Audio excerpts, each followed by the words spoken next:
Hi, I'm Natalie Ledwell, and today I'd love to share with you the top 5 myths about creating abundance.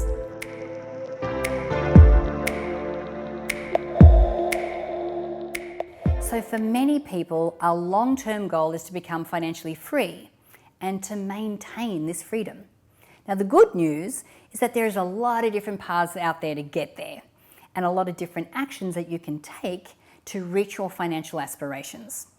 But there are also a lot of different myths out there about how wealth can show up and how it can slow down or even prevent people from achieving the abundant life that they desire. Now, Chris Hogan, who is the author of Everyday Millionaires, famously says, if you don't believe that you can be a millionaire, you will never be one. And as a law of attraction enthusiast, I couldn't agree more. Now, our thoughts create our reality. So if you're constantly believing that you can't create wealth, you may be falling victim to what I refer to as wealth myths. And believing even just one of these myths can create a huge hurdle to building, acquiring, and maintaining wealth. So if you feel something is standing in your way of abundance, I've got some wealth myth busters that may surprise you. And I was lucky enough and eternally grateful to have some fabulous mentors along my journey towards success. But not everyone gets this opportunity. So I wanted to share with you my top 5 myths about creating wealth. Okay, so myth number 1 is that you have to be wealthy to invest. Now, many people think they have to wait until they're wealthy to be able to invest. But honestly, that's just a limiting belief that can hold you back from taking advantage of one of the best ways to incrementally increase your bank account. Now, start small and be conservative about it until you get comfortable. But there are so many great ways to get started with as little as $500. So do your research, ask friends and family, and enjoy the rewards. And check out compounding accounts. It may surprise you at how you can really get your money to start working for you. Okay, myth number 2 is I don't make enough money to save. Now, this is one of the biggest myths on the road to riches. No matter what you make, doesn't matter how much or how little, you can always put a bit aside into a savings account. The rule of thumb is 50-30-20, if that's possible.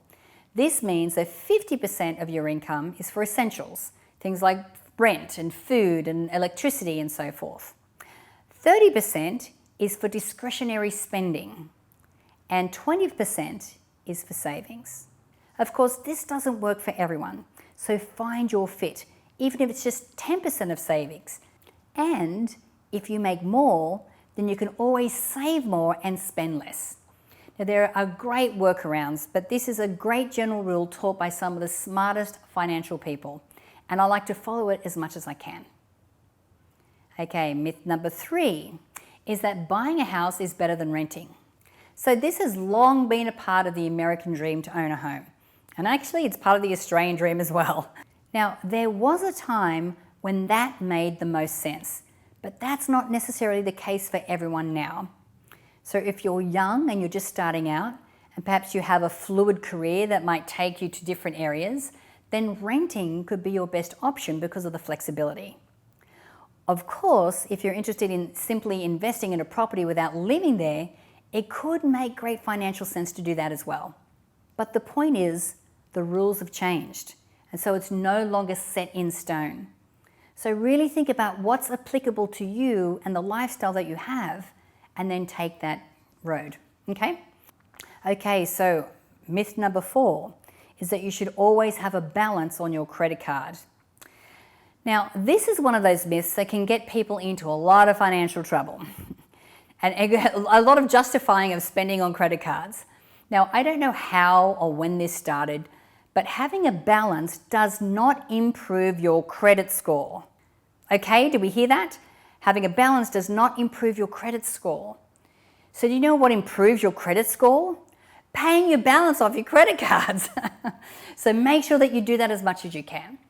And if you are paying an amount and you are paying it off, make sure you always pay more than just the minimum amount. Make sure that you're getting ahead as much as you can. Having a balance on your credit card is like giving your money away to the bank and letting them look after it for you. You know, you're giving your money away. You want to make sure that you keep that money for yourself. Okay, so myth number 5.